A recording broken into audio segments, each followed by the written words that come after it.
मंत्र दीक्षा और साधना विषय पर साधकों के दिशा निर्देश के लिए रामकृष्ण संघ के द्वादश संघाध्यक्ष श्रीमद स्वामी भूतेशानंद जी महाराज ने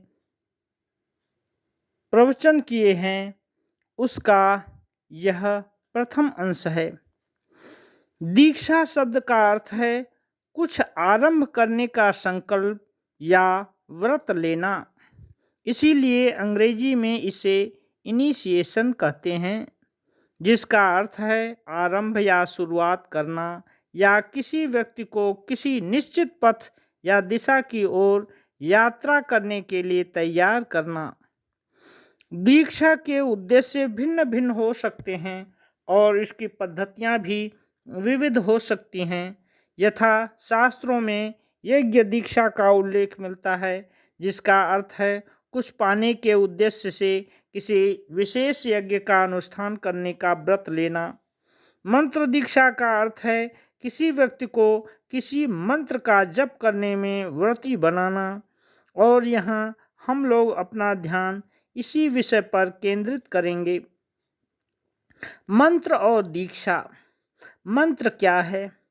मंत्र एक आध्यात्मिक या गोपनीय सूत्र है, जिसकी आवृत्ति करने से अज्ञान के बंधन से अर्थात जन्म मृत्यु के चक्र से मुक्ति मिल जाती है। मंत्र दीक्षा का यही उद्देश्य है। दीक्षा क्या है तथा हमारी आध्यात्मिक साधना में यह कितनी महत्वपूर्ण है, इस विषय में हम लोगों के मन में बड़ी भ्रांति है। दीक्षा किसे कहते हैं और इससे किस प्रक्रिया से प्राप्त करना चाहिए, इस विषय में स्पष्ट रूप से जाने बिना ही अनेक लोग दीक्षा लेना चाहते हैं। दीक्षा शब्द का उपयोग मैं जिस अर्थ में करूँगा वह है अपनी आध्यात्मिक प्रगति के लिए गुरु द्वारा उपदिष्ट मंत्र का नियमित रूप से जप करने का व्रत लेना।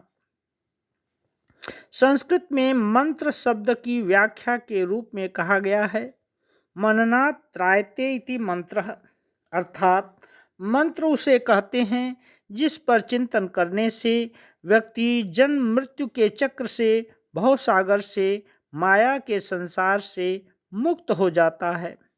मंत्र शब्द का यही व्युत्पत्ति मूलक अर्थ है और दीक्षा का अर्थ है गुरु द्वारा निर्धारित एक विशेष पद्धति के अनुसार मंत्र जप आरंभ करना। मंत्रों की परंपरा। प्राचीन काल में वेदों में पाए जाने वाले श्लोकों को मंत्र कहते हैं। मंत्र ब्राह्मणयोः वेद नामधेयम्, यानी मंत्रों और ब्राह्मणों के संकलन को वेद कहते हैं। विभिन्न यज्ञों के संदर्भ में ऋषियों की उक्तियों को मंत्र कहते हैं। वेद के उन अंशों को ब्राह्मण कहते हैं जिनका इन मंत्रों के साथ उपयोग किया जाता है। ब्राह्मण ग्रंथ यह बताते हैं कि इन मंत्रों का विभिन्न यज्ञों आदि में किस प्रकार प्रयोग किया जाए, परंतु परवर्ती काल के तांत्रिक ग्रंथों में मंत्र शब्द ने एक भिन्न अर्थ धारण कर लिया।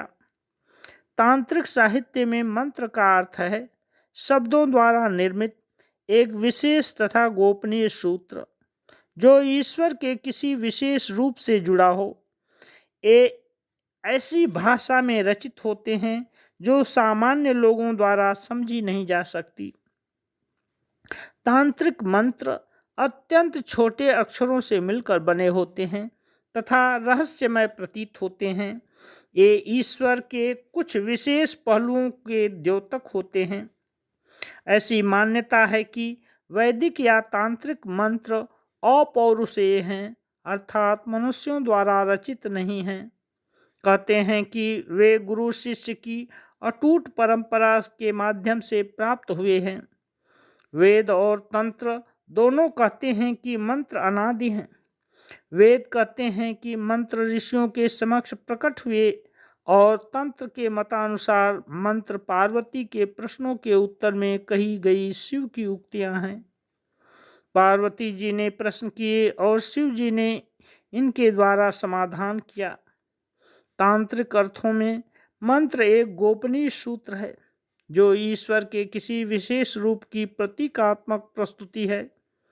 ईश्वर के विभिन्न रूपों के लिए भिन्न भिन्न मंत्र हैं। मंत्र दीक्षा का अर्थ है गुरु द्वारा अपने शिष्य को एक विशेष मंत्र प्रदान करना। शिष्य उस मंत्र का जप करने या उस पर ध्यान करने का व्रत लेता है। तांत्रिक और वैदिक मंत्रों में भेद यह है कि वैदिक मंत्र प्रार्थनाओं, स्तोत्रों आदि के संक्षिप्त रूप हैं जिनकी विभिन्न यज्ञों में विशेष देवी देवताओं को प्रसन्न करने हेतु आवृत्ति की जाती है, जबकि तांत्रिक मंत्र परमात्मा के किसी विशेष रूप अर्थात देवी या देवता का प्रतिनिधित्व करने वाले गोपनीय सूत्र हैं। आजकल भारत में जो मंत्र दीक्षा दी जाती है वह अधिकांशतः तांत्रिक प्रक्रिया पर आधारित है।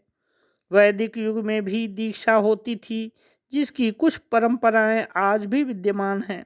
उदाहरणार्थ, जब एक शिष्य अध्ययन हेतु गुरुगृह में जाता था और शिष्य के रूप में स्वीकार किया जाता था तो उसे सुविख्यात गायत्री मंत्र की दीक्षा दी जाती थी। गायत्री मंत्र एक वैदिक मंत्र है और बड़ा है, जबकि तांत्रिक मंत्र छोटे होते हैं। मंत्रों की बड़ी सावधानी पूर्वक रक्षा की जानी चाहिए ताकि उनके रूप तथा ध्वनि में कोई परिवर्तन न आए। इसमें कुछ भी जोड़ना या घटाना उचित नहीं है। आजकल वेद लिखित रूप में पाए जाते हैं, परंतु प्राचीन काल में गुरु उसे केवल मौखिक रूप में ही शिष्य को बताते थे। इसी कारण वेदों की को श्रुति कहते हैं। शिष्य उन्हें गुरु के मुख से सुनते थे और कंठस्थ कर लेते थे। इन मंत्रों में किसी भी परिवर्तन या संशोधन की अनुमति नहीं थी। उनमें व्याकरण सम्मत सुधार भी नहीं किया जा सकता था। वे अपने आप में परिपूर्ण होते थे और शिष्य को गुरु के उपदेशों पर चलते हुए केवल उन पर ध्यान करना होता था। तंत्र शास्त्र के अनुसार भी मंत्रों को अपरिवर्तित रखना चाहिए और उनका यथावत जप करना चाहिए। तांत्रिक मंत्रों के संदर्भ में भी गोपनीयता बरती जाती है, क्योंकि ऐसी कठोर नियमबद्धता के अभाव में मंत्र आसान रूप फल नहीं देते। मंत्र का मुख से उच्चारण करने पर उसकी शक्ति में कमी आ जाती है। मंत्र अत्यंत शक्तिशाली होते हैं और हमारे भीतर आध्यात्मिक ज्ञान को प्रकट करने में सहायक होते हैं। मंत्र का जप करने से शिष्य के समक्ष इष्ट देवता की मूर्ति यानी उनका वास्तविक स्वरूप प्रकट हो जाता है।